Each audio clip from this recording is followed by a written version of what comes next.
Okay, and hello. Okay, hello and welcome to tutorial number 32 in the Microsoft Visual Basic .NET programming tutorials. And in this tutorial, we're going to cover a very useful part of Visual Basic .NET programming, which is the application settings. Now, first of all, to explain application settings to you, I've created just three simple sentences or points on Notepad to try and give us a kickstart. So just let's go over these points. Settings allow the user to customize an application, so that's what settings are for. Using settings is similar to using dim, which is declare. So you can declare 123 as a string, or we can declare 123 as a setting. You'll understand more as we get into the video. And settings allow you to change and save values.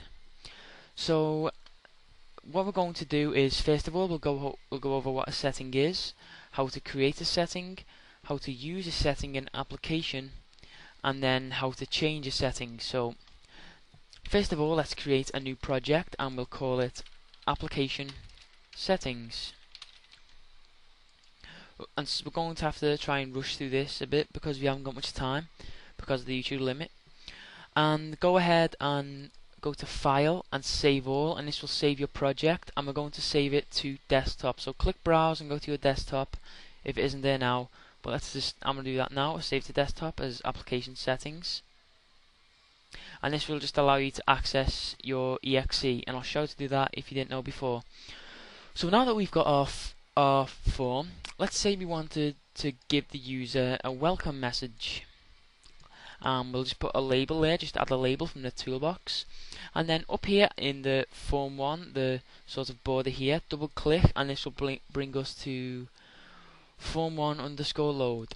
And this is just going to be the code that will be executed when the form loads. And here we're just going to say, well, up here first we're going to declare greet MSG as a string. I'm going to set it to welcome to my ownage application. And let's just say on form 1 load we want to set label1.text to the string value of greet message. Now this is all basic stuff, you should know this by now.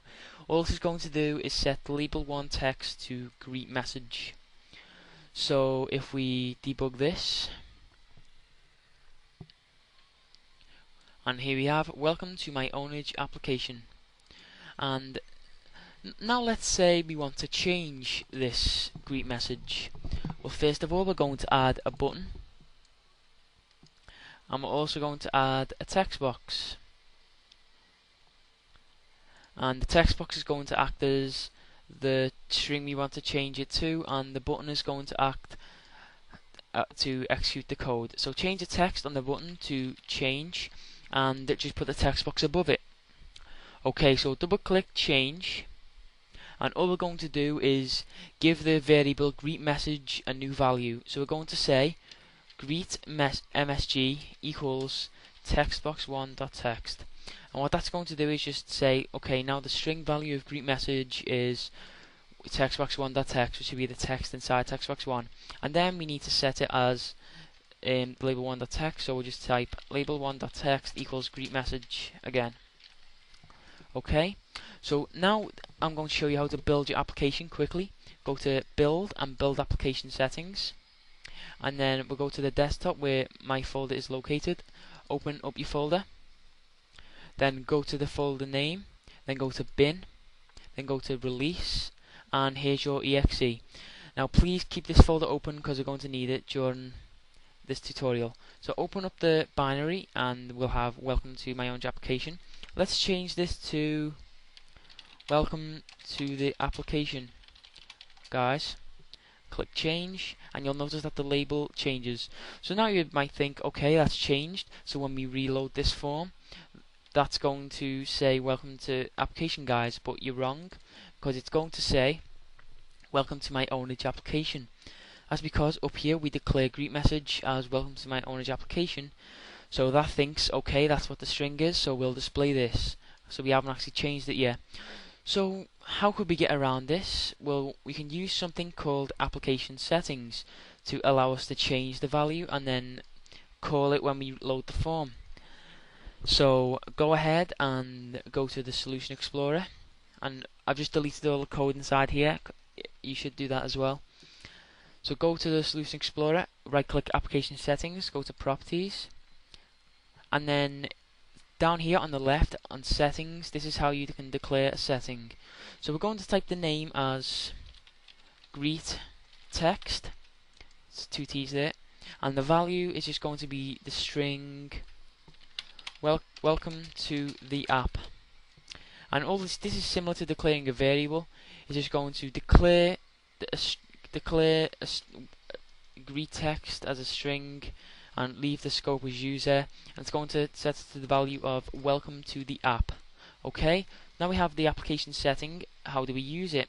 Well, as we did in the first part of the tutorial, double click up here for form1_load, and we're just going to type label1.text equals, and then we're going to say my.settings, which will say okay, we want to use a setting. Then we type another dot, and then just type the name of the settings, and in this case it's greet text. So my.settings.greetText will set label1.text the string value of greet text. So on form1.load, that is what it's going to be. And then if we want to change this, simply double click the button, and all we need to do is say, well, actually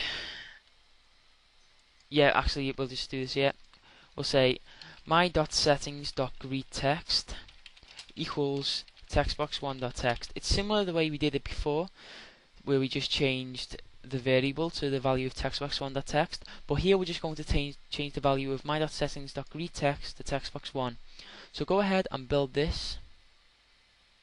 You must build it, by the way, you can't debug it. And then go to release.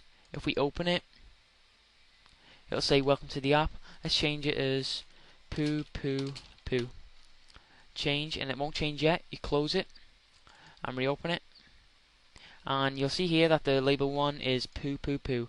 Now that's just one way you can use application settings, and I'm going to make a video after this explaining useful ways you can use application settings, so please watch that.